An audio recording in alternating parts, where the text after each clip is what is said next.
Hello and welcome, I am Arumba. Thank you for joining me. Let's talk about rivals in EU4. So a rival is a country that you expect to come into conflict with in the future. Every country in the game is allowed to specify 3 people that they feel are their rivals. By selecting the rival, you pay 10 diplomatic power to assign them, and then you get various benefits. You are more likely to get alliances with their enemies. So for instance, if I declare Morocco as a rival and Algiers is also treating them as an enemy, Algiers would give me a bonus relationship we would get a bonus relationship score with them. It would be listed under here. We also have 25% increased prestige for defeating them in battles. It's a pretty self-explanatory benefit. You just get more prestige for beating up their army. No trade efficiency penalty if you embargo them. So let's demonstrate that. Let's say that we want to embargo Morocco.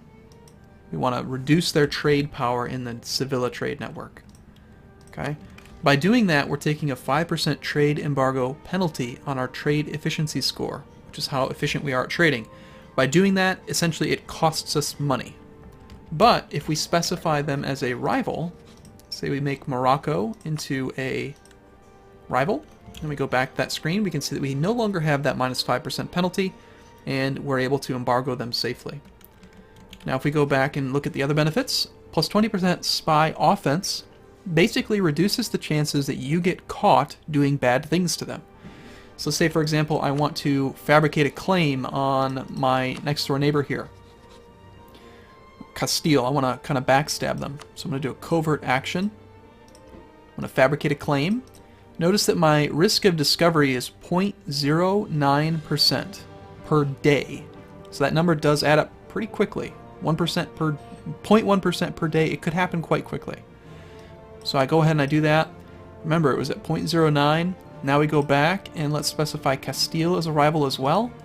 And now when we look at it, that risk of discovery is down to 0.02. Huge reduction in the risk of discovery.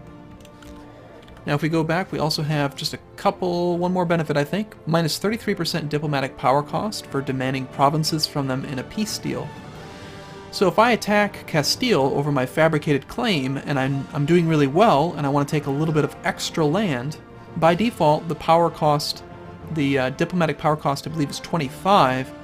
So by having that minus 33% reduction, it saves us about 8 power just by having them as a rival. So the more land you plan on taking from somebody, the more it makes sense to have them set as a rival. So that does it for rivalry. Thanks for watching. See you soon.